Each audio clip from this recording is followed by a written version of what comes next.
Hello, everyone. My name's Lou DeAndrea, and I've been working on something called DiffTools for the last few years. And I wanted to give people an update about what has happened since last year. So last year was the grand opening of DiffTools on the Paclet Repository. That was right around the time that 14.0 went live. Since then, we've shipped 14.1, and we're on the cusp of shipping 14.2. I wanted to give folks a sense of what's going on with DiffTools. So the Paclet is still there on the Paclet repository, and so for users of version 14.0, you can still use the DiffTools Paclet as it is on the Paclet repo. Starting in 14.1, though, we built the DiffTools into the Wolfram language directly. So there's no longer a need to get the Paclet from the repo. There's no longer a need to call needs on the kernel code. It's just there like any other system context function. And like before, diff continues to support lists and strings, and by extension, files and cells and notebooks.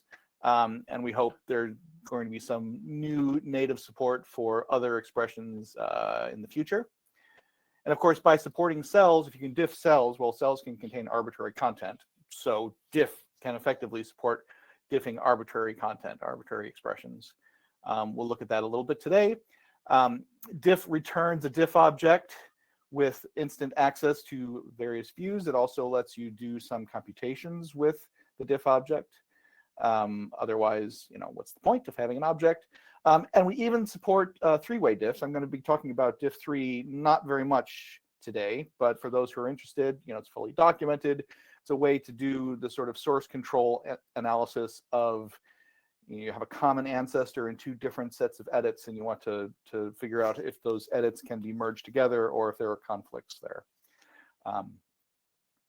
So I'm going to talk a little bit about the breadth of the DiffTools features, and with paying special heed to the bits that have changed since the Paclet repo version in 14.0 and things that are new and improved in 14.1 and the forthcoming 14.2.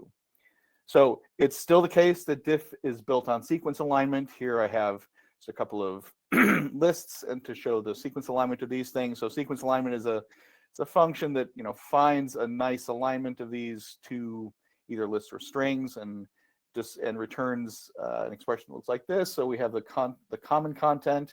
We have some content that has changed. Here's essentially a removal of some elements and an addition of other elements. This is fine for computation, but for humans trying to understand how these things are different, it's not quite so ideal. So we built diff on top of sequence alignment, which shows exactly the same information, but in a different encapsulated and visualized form. So by default, this returns a diff object, which we now have a handle on.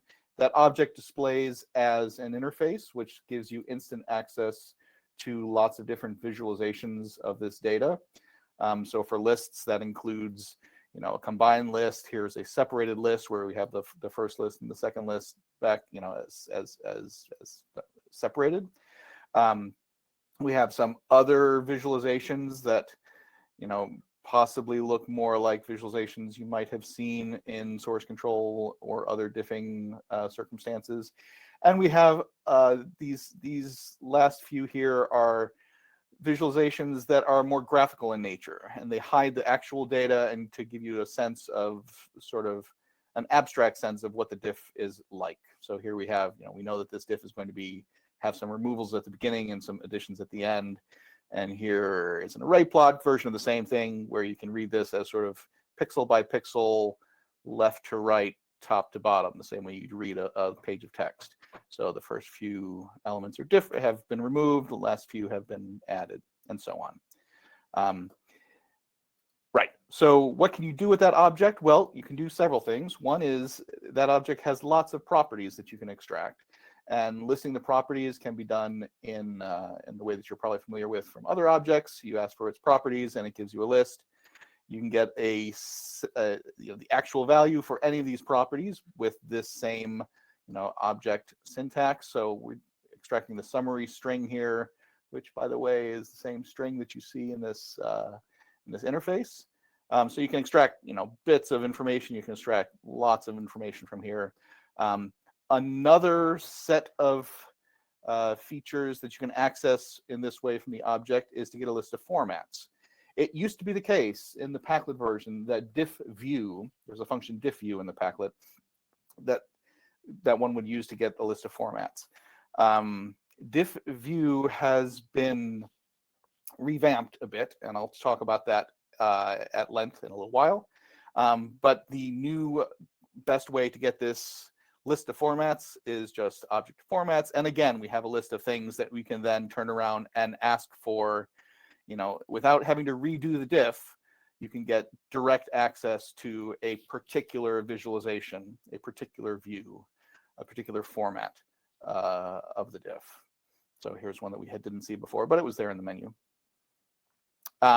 What else can you do with a diff object? Well, you can use diff apply to take the object and apply the differences that it represents to another expression, in this case, another list.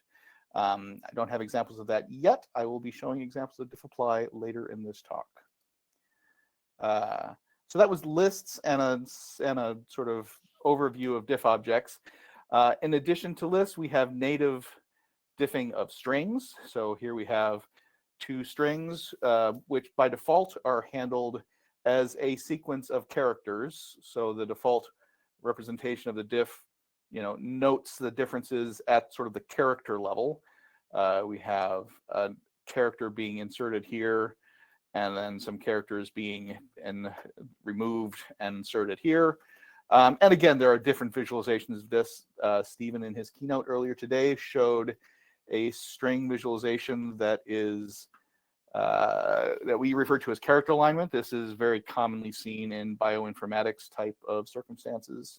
And it has the same sort of graphic design, summary, iconographic visualizations that list diffs do, and so on. I guess I should show the diff summary box, which looks a lot like, if you're familiar with sparse array or other summary box users, this might look like a natural visualization to you.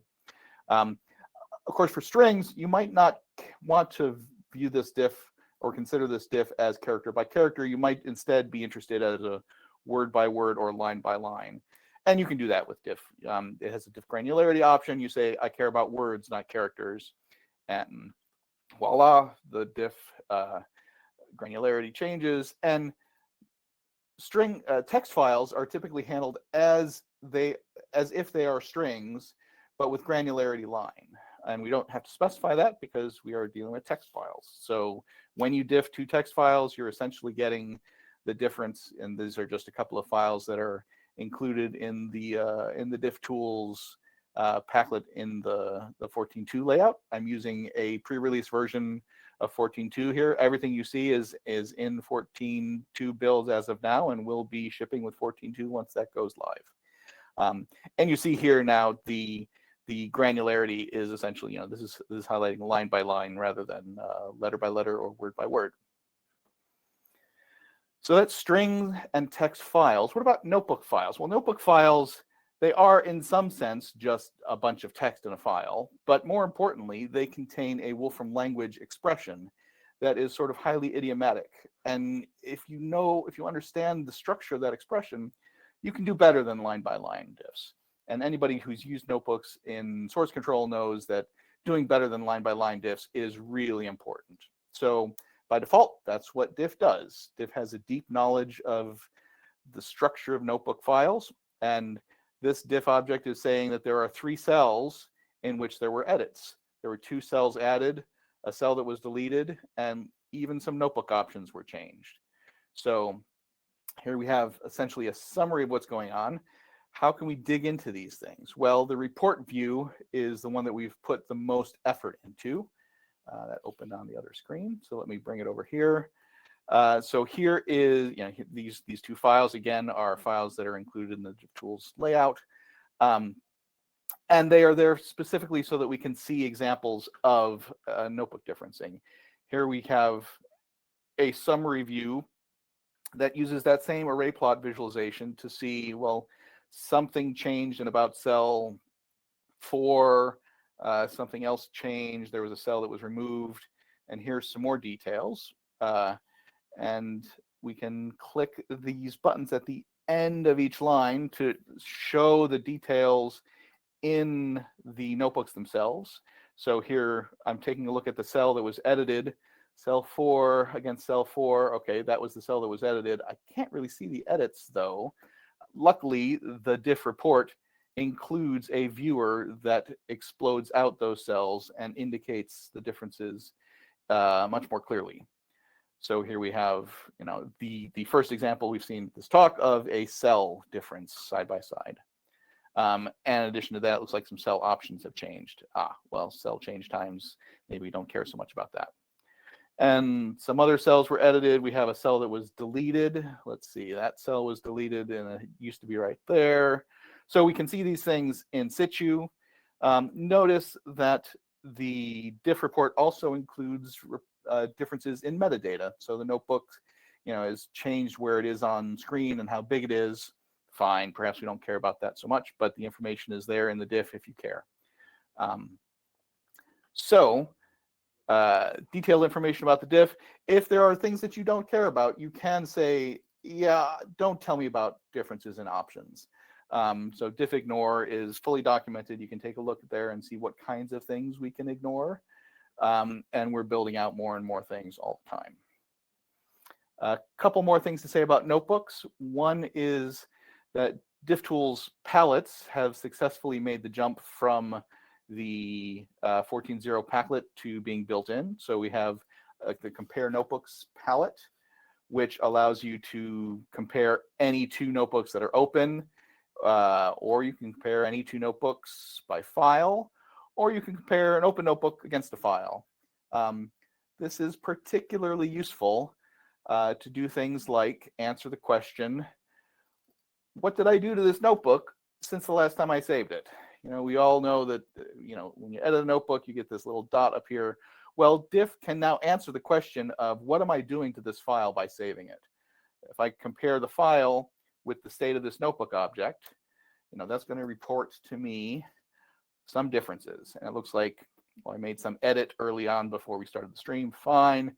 And then it looks like I evaluated a bunch of inputs, and then so these output cells got inserted. That's exactly what I would expect. So very useful, I think, to be able to answer this kinds of questions. And it's sort of embarrassing that diff apply didn't even work for the 14.0 version of the Paclet. But since then, diff apply has grown by leaps and bounds. And here we have, I'm going to show briefly that diff apply takes the diff object, applies it to the original file, and produces as a side effect the merged version of this notebook. So, and here is the new notebook that was constructed by applying the differences. Right. So that's notebook differencing.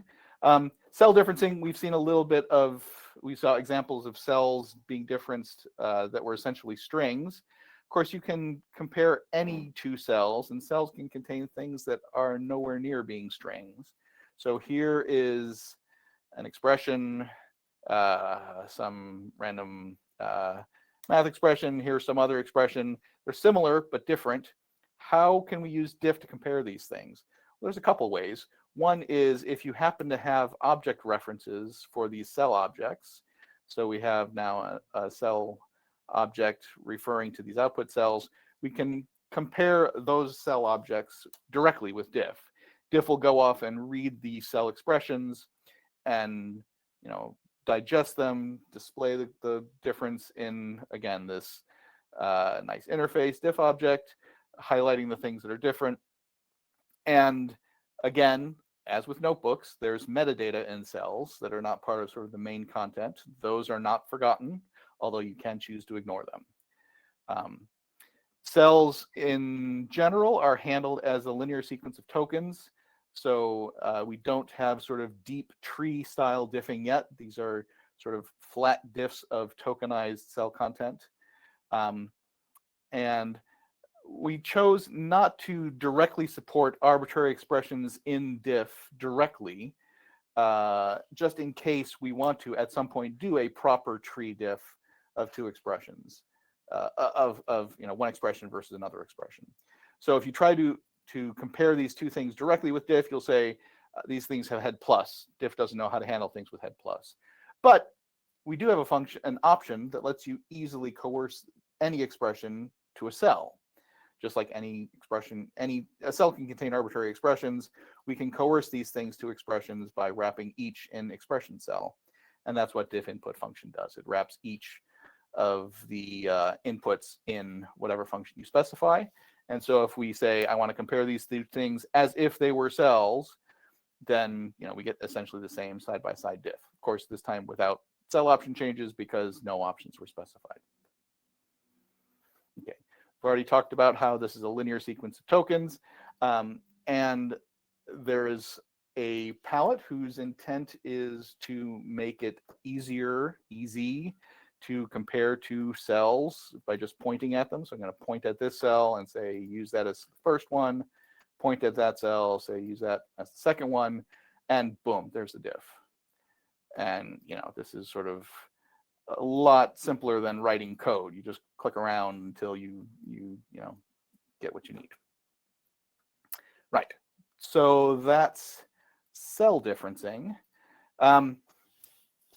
Most of the things that we've just seen have been the same between the version 14.0 of the Paclet and the modern 14.1 and soon to be 14.2 versions of the Paclet. What else has changed? Well, the biggest change to diff-view is that diff-view no longer exists. This isn't quite true. The function still exists. It is in an internal context, but there's no need for it in order to get the features that the old diff-view function provided, because we have some new syntaxes for diff and for diff object, some of which we've seen already. What else have we done inside of diff-view? Well, there was lots of work on lots of different views. The notebook report view, those of you who saw it in 14.0 and saw it again just earlier today, will recognize that it is much more beautiful today. This after our graphic design team has had a chance to have a deep dive through that and improve pretty much every aspect of that. So many thanks to the graphic design folks. Views throughout are more consistent and beautiful for the same reason. They're also more available, and by that I mean, we had the kernel of some. I shouldn't use the word kernel. We had the germ of certain forms that were developed for a particular type of diff rendering. Say we had a couple of lists, and we thought the array plot view was interesting for the lists, but gee, wouldn't it be easy to extend that so that we could use the array plot for cell differences or as a visualization for notebook differences? So we went through and did a deep dive through all of the places where various views were relevant to various diff types and extended those. Again, more graphic design work. Here is an example of the array plot that I was just talking about. The cell object changes that we looked at just a moment ago. Here's their visualization as an array plot. And remember, this is the output of the toExpand calls. And not only that, we have here, let's see, this is a diff3 where range 50, we've added some element at the end of the original list, and we've added some different element at the end of the list. So this is going to result in a conflict there at the end, and here we see the conflict indicated in yellow at the array plot, and likewise in yellow in the unified summary, etc. So there's a much richer and more complete set of view options than there was before. Likewise, diff3 has many more views than before. I won't read all of these, but I will dig into the next list, which is taking a look at the formats that are available for notebook diffs. We've added some new formats, including accessing some of the data that was previously inaccessible. So we had array plot and we had report, but now we have report notebook expression and we have array plot data for people who want to get the literal capital N notebook expression or the list of lists of colors that contribute to the array plot in case you want to use those for some other visualization that you build yourself. Right. What else has gone on since 14.0? Well, As a couple of things I've already mentioned, function syntaxes have been streamlined and way more consistent, and this is the thing that let us get rid of diffview, which all of its features are now available through diff and diff object. We have fewer functions to worry about learning, which I think is always a good thing. Diffview is still there. If you really want it, you can probably find it without too much effort. Diff invert is also a thing that we've moved to an internal context. Diff object algebra is a thing that we haven't quite nailed, and so diff invert may come back in some form in some future version, but that will have to be carefully designed as the time comes. A fair bit of effort also went into diff apply. So diff apply is now supported for all relevant diff types, which wasn't just a matter of saying, okay, string diffs go to strings, it can be applied to strings, and notebook diffs can be applied to notebooks, etc. Because there's some cross-contamination that can happen. For instance, when you have a string diff and you think of a text file is just a string, well, it makes sense to be able to apply a string diff to a text file and vice versa. And applying three-way diffs was something that we hadn't fully fleshed out. It's more fleshed out now. There's still some things we want to do, but as long as you have a diff object that's conflict-free, and I can talk about that in a bit, then diff apply will just work. And when it doesn't work, it gives you a much more recognizable failure. It will tell you why it's failing. So here's an example of a three-way diff that does have a conflict. Again, we're adding, we start with 1, 2, 3, we add a 4 at the end, we add a 5 at the end, that's a conflict. So if we try to apply this without any additional context, it's going to say, this contains conflicts. You didn't tell me what to do about conflicts. I'm going to just fail. And now, we are not yet prepared to tell diff what to do with conflicts, but it is definitely something we're going to be doing. Here's another case of a thing that will fail and tell you why it's failing. We have a string diff trying to be applied to a list. That doesn't make much sense. Here we have a list diff being applied to a list. Well, that looks promising, but what is this list diff doing? Well, we're starting with a list of length 4, and we're chopping off the fourth element. And here we're starting with a list of length 2. So should we chop off the last element? Probably not. So right now, diff is purely diff apply is purely index based, and so this is saying, this expression isn't long enough for me to do the operation encoded by this diff object, and so I'm gonna skip it. Okay, for those of you who made extensive use of the old option names in the Paclet repo version of the Paclet, you're going to want to learn the new names of these options, and I'm not going to linger on this other than to say here they are. You can come back and look at them in the video of this talk later. The one other thing I want to mention is a note about efficiency and performance of diff. So diff is entirely built on sequence alignment. It depends critically on sequence alignment for its performance characteristics. And sequence alignment depends on its method option for its performance and the kinds of alignments that it returns. And there are 4 documented method option settings for sequence alignment that if you use diff heavily, you probably want to know about. So these are method options for sequence alignment, but they can also be given as method options to diff. Diff will pass them through to sequence alignment.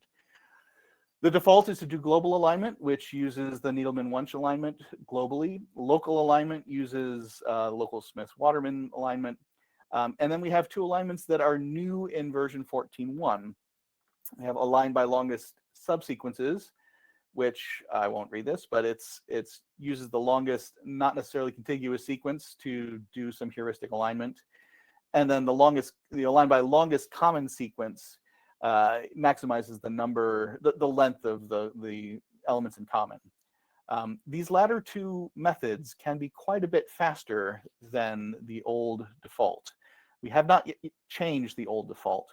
But here is an example that drives home the difference. So we have, just a list of 10,000 items and 10,001 items. You'd think this would be drop dead fast for sequence alignment and for diff. And to be clear, this timing is the same for sequence alignment as it is for diff. In fact, I can I can sequence. What do I want here? There we go. So, right. So, but sequence alignment and diff, if you choose one of these new method options, is remarkably faster. So if you're running into, if performance is the reason that you picked up diff and then put it back down because it was just too slow for your operations, we haven't yet built out the automatic algorithm switching that we have for other features. But I expect we will be doing that at some point in the future. And in the meantime, feel free to take a look at the different methods and their relative strengths. Of course, in this case, they provide the same alignment because it's a drop-dead simple alignment. For other cases, it may be faster, but it may also produce a different alignment, which may or may not be relevant for your application. So here, I've defined a utility function that essentially performs the diff of two arguments. In this case, the two arguments are a list of length 1,000 and a shuffled version of that same list. And in this case, the timings are quite speedy for all the different methods, and the alignments, they are not the same. If we bump that up to be on the order of 10,000 items, then we see a drastic difference in the speed of these different methods. And likewise, here we have 1,000 words and another 1,000 words. And we see similar differences, although the winner here is not the same as the winner here. So just be aware that there are different characteristics for these methods and different performance and different alignments that result. So use those wisely. Right. Lots of things coming up in the future. While you all read through the content of this slide, I will start reading through the content of the Q&A tab.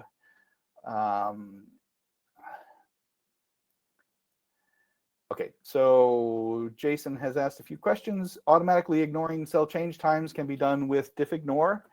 And perhaps I should open the documentation for diff-ignore and to show that there are various kinds of things one could ignore. You can ignore all cell options, or you can say, I only want to ignore cell option, this particular list of cell options. And is there an example here? Yeah, so here's an example where I'm only ignoring font color, but this could easily be cell change times or cell ID or anything, expression UID, etc. How do we use this nicely with revision control like tower source tree, etc.? There is some work underway. It's been begun, but it's far from finished to start tying into command line versions of source control with Wolfram language scripts that depend on DiffTools. So we are definitely, this is definitely a thing that we want to knock out of the park. We want to make, resolving gratuitous notebook text conflicts that don't correspond to real notebook conflicts a thing of the past when dealing with notebooks and source control. We absolutely want to get that right. So is there much of a difference between diff input function expression string and diff to string? Right, so perhaps I should look at that. Okay. I think the answer is yes, there is a difference. Expression cell is doing a cell style different, and if to essentially what you are asking for the toString, I'm using the shorthand here. There's a setting for diff input function that gives you the input form strings of each of these guys. This is documented. You could look and see what the other special right-hand sides are of that. And this is comparing the input form strings, right? So yes, comparing strings and comparing cells, very, very different. But each has its use, and perhaps one might be useful for some and another might be useful for others. Let's see, last question. When diffing to WL files, it does line by line diff. Sometimes those lines are long, time consuming to see what's different. Add a feature to see the exact character difference between lines. Yes, absolutely. This is something I've wanted myself as a consumer of this package. So that, let's see if I go back to the string example here. So instead of highlighting this whole string, this whole line, and this whole line, I would just prefer to say, to be able to say, to glance at this and notice, you know, this is the change right here. This word was changed to this, and everything else should be highlighted, should be reddened and greened, but not as red and green as the actual change. This is absolutely something I'd like to work on. Yes. Okay. And I don't see any more questions, and we are at time. So perhaps we'll wrap there. I will certainly be around for the rest of the conference. If people want to reach out to me, feel free. Otherwise, thanks very much for your attention, and happy diffing.